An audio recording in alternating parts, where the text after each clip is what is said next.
жалпы 6 гектарга жакын жерди ээлеп жатат. Менин артымда турган ол көп кабаттуу Касымбеков 19-дәрежеде жашаган көп кабаттуу үйдүн жашоочулары даттанып чыгышты. Даттануусунун себеби могул сыяктуу оор жүк ташуучу унаалар ушул көп кабаттуу үйдүн алдында туруп, аларга тынчтык бербей жаткандыгын айтышууда.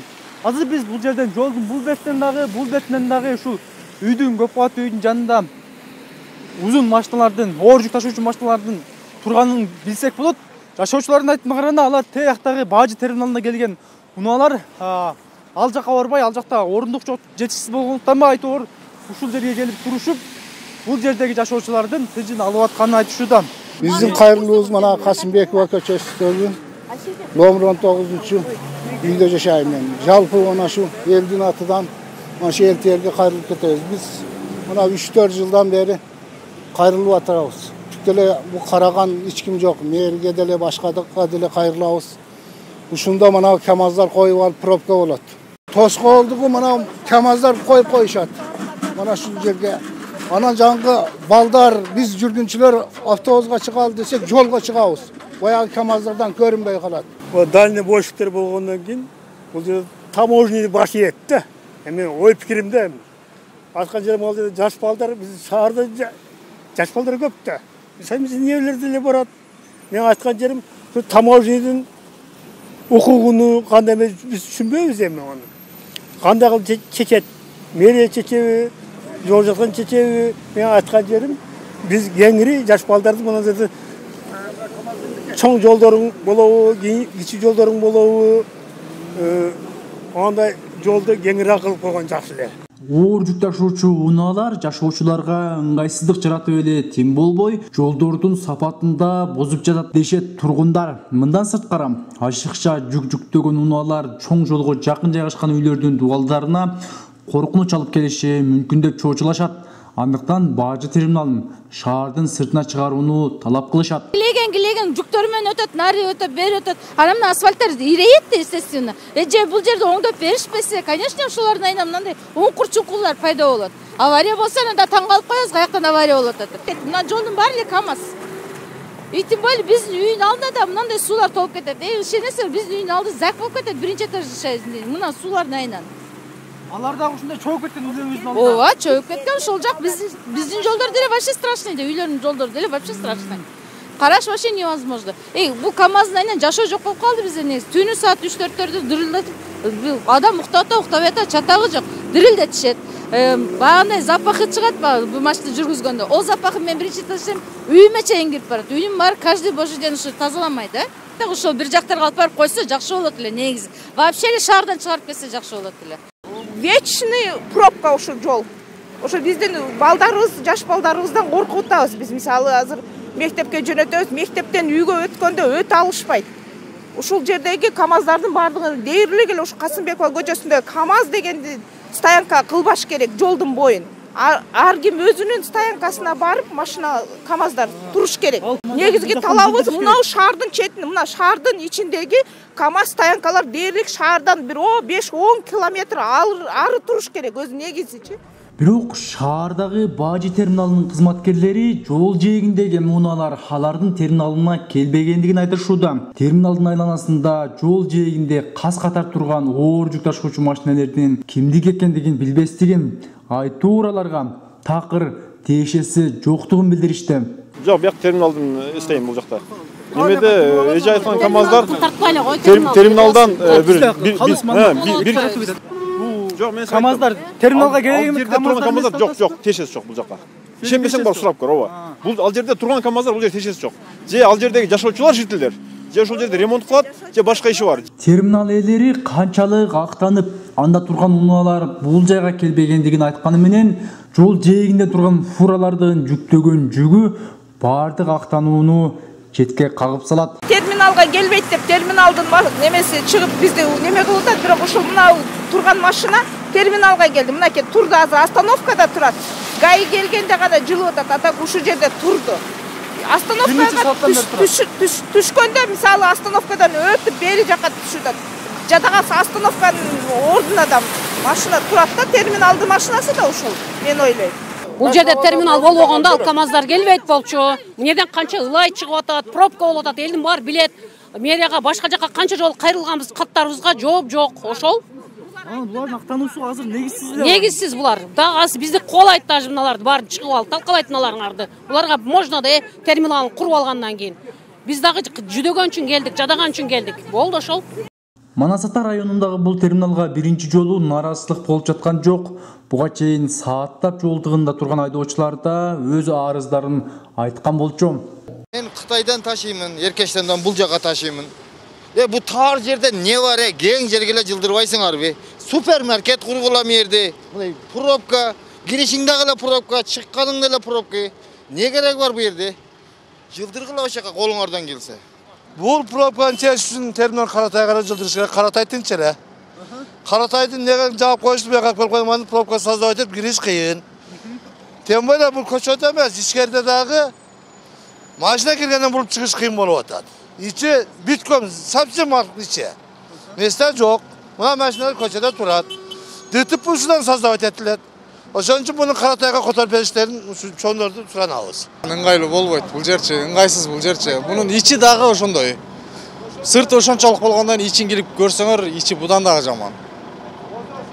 Мурун Каратайда кандай болчу эле? Каратайда мынчалык болгон эмес да, Каратайда киресиң бир жагынан чыгып кетесиң. Бул жакта деле ошончолук шарт кичине түзүмүш болуп тур, бирок Каратайдагыдай шарт жок да бул жердечи. Киресиң азыр кирсең, машинанын баары ичкерде тыгын. Жүк түшүрө албайсың, түшүрүп алсаң чыгып кете албайсың. Жүктөп алсаң кайра чыга албайсың.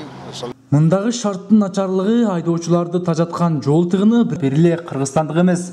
Коңшу өлкөдөн келген айдоочуларды да кыжырлантыптыр. Проблема кылмастан ичкерге жүкүбүз анык. Кирип жүктү yüklөп чикесе бизге шу жакшы да эке. Bekar, pробка mana diviziyona to'xtayapti mana. Karatayda qanday bo'lyapti? Yaxshi yo'qdi, yaxshi edi. Nesi yaxshilar Karatayda? Hatta без problem, bolas hech qanaqangi pробка bo'lmaydi, keng joy yaxshi edi. Аты-жөнүңүз qanday? Atınız? Azamjon atim. Familiyangiz? Akbarov. O'zbekistondanman. Sharoit chatoq ekan. Bundan Qoratoy yaxshi edi. Qoratoy keng edi, svobodniy edi. Tangalari ham katta edi. Endi bu yerda hozir sharoit bo'lmasa, bu turishda hamma yo'q probka bo'lib ketadi. Sharoit yo'q deganda nima yo'q bo'lyapti sizga? Niye sirlaysiz ekan? Hem bizga mashinani asosiy mashinani joylashtirish kerak-da. Mashinani joylashtirib, yukingiz bo'lmasa ichkariga kirish mumkin emas ekan. Hozir a'da do'stlikka qo'ysak, bu do'stlikda ham sharoit yo'q-da. Hamma yo'q, probka bo'lyapti. Yo'q, baqa yo'q, aql qo'yish kerak-da mashinani. Stangaga ham kirsak, stangaga bo'sh mashina ham hali ko'payib ketsa chiqarib yuboradi. Bor joyinga Endi bizga sharoitni yaxshi qilib bersa, o'sha yaxshi. Dal ушундай нааразычылыктан кийин бажынын башчысы Самат Исабаев борбордон маселени жеринен көрүш үчүн келген эле. Маселе менен таанышып, аны чечүү үчүн келген жетекчини журналисттер Оштун бир учундагы Манас Ата районунда жайгашкан терминалдан күтүп, бирок тилекке каршы шаардын аркы чекесиндеги Фурунзе Кичи районундагы кафелердин биринен тапканбыз. Албетте, жалгыз эмес. Түштүк Батыш бажысынын башчысы Улан Муратов мырза коштоп жүргөн. Даже эртең эле мына башчылык деп калса, чогуу чечкенге бир аракет кылабыз деген сөздөр болгон. Эми келгениңизде мен ХБКдан күттүм эле сизди. Эми чоңдор самолет менен келет кездер бир жакшы. Анан көйгөйгө барбай, дагы мындай жерден жолугуп калганыбыз бул насип кылсын кайра эле баягы эле. Бир аз чыдап турсаңыздар бармакмын. Ал жерге барганга бир 5 мүнөткө сизге шарт болобу?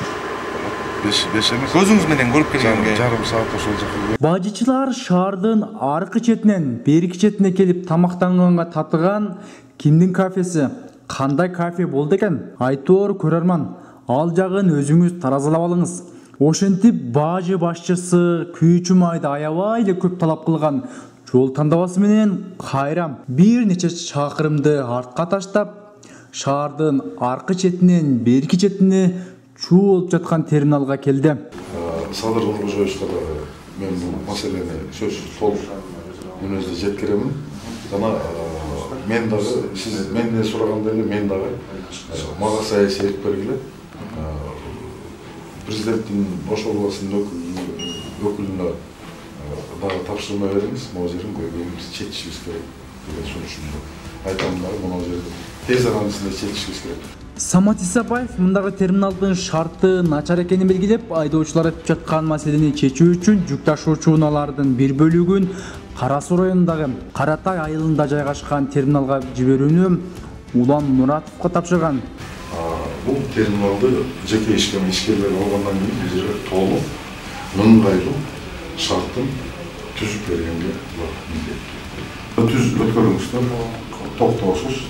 Ала чыгарта түп-түз зеркештомдон чыгып, бир да терминалга айрылбастан достуктан өтүп кетиш керек. Ал жагы иш кырсыгып жатат. Ал жагынан андай болсо, жана ички транзиттерди Каратайга киргизиңиздер. Андан бери 10 күнчө убакыт өтсө да, бажы башчысынын тапшырмасы аткарыла эле экен. Каратай айылындагы терминалга барганыбызда анда шаарда сааттап тыгында турган жүздөгөн фуранын бир бөлүгүн эмес, болгону 5-6 гана оор жүк ташуучуна турганын көрө алдык. Айдоочулар Ош шаарындагы терминалдын сыртында эле тыгын болбой, ичи да өтө тар экенин, бул чыгууда, кирүүдө, бурулууда ыңгайсыз экенин айтып даттанган. Бирок Түштүк Батыш бажысынын башчысы Улан Муратов бул сөздөрдү четке кагат. Ал эки терминалдын ээлеген аянты бирдей экенин айтат. Экөөнүн шарттары бирдей эле деп айтсак болот. 2,5 гектар жер Каратайда, 2,5 гектар жер ХБКда. Эми биз эки терминалдын ээлеген аянттын түзүлгөн шарттарын салыштырып көрөлү. Улан мырза айткан маалыматка таянсак, Ош шаарындагы терминалдын аянты 2,5 гектар. Ал эми Каратай айылындагы терминал 2 бөлүктөн туруп 4 гектардан ашуун жерди ээлеген. Мындан сырткары, тосмонун сыртында жүк алуу үчүн келген унаалар туруучу 1,5 гектар жер парковка. Жалпы 6 гектарга жакын жерди ээлеп жатат. Бул заборлордун үстүндө, тосмолордун үстүндө толук тегеренген зымдар болуш керек. Ал эми бул терминалда андай зымдан такыр жок. Эми такыр жок деп айта албайбыз, азыр 1-2 жеринде бар экен, көрсөтөбүз. Биз жанатан бери ушул заборлордун үстүндө мындай тикенек зымдардын жок экендигин айтып аттык, бирок бар экен. Биз көрсө жаңылыппыз. Могул жерде бар экен тикенек зым. Мына карасаңыздар, эки катар тикенек зым тарттыр, 10-15 метр жерге чейин тартып коюптур. Башка жеринде эми тикенек зым жок. Тикенек зым алганга ушул 10-15 метрге чейин эле алганга акчалар жеткен окшойт. Биз ошол мурдагы терминалдын шарты аябай начар экенин айтып жатып, ноундай тосмолору жок экендигин айтканбыз, эсиңиздерде болсо. Калыстык үчүн айтып коюш керек, ноу терминалда аябай мыкты бийик дубал орнотулган жана могул жерден эч кандай бир жүктү алып чыгып кеттүү бир мүмкүнчүлүгү жок болгонму? Тикен зымдар менен 4 катар тозгон. Бирок бул нерсени Түштүк Батыш бажысынын башчысы Улан Муратов чын эле билбейби? Же кандайдыр бирөөлөргө жең ичинен жан тартып жаткан жокпу?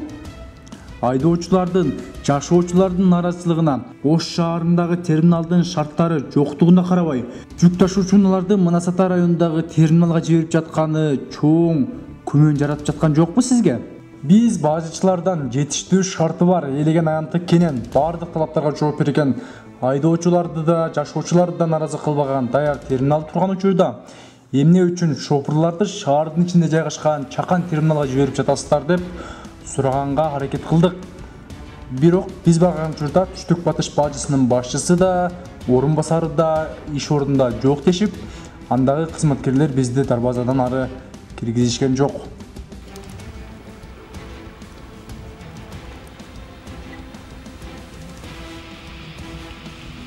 Biz dejurga berбейбиз да, ой, наркы кетип аткан экен чакырып кой. Тактап турайынчы азыр. Зам деле айтып коюңуз. Жок, азыр коллективный. Бар деп атат го, бала? Жок, азыр ар бир отделдин. Башка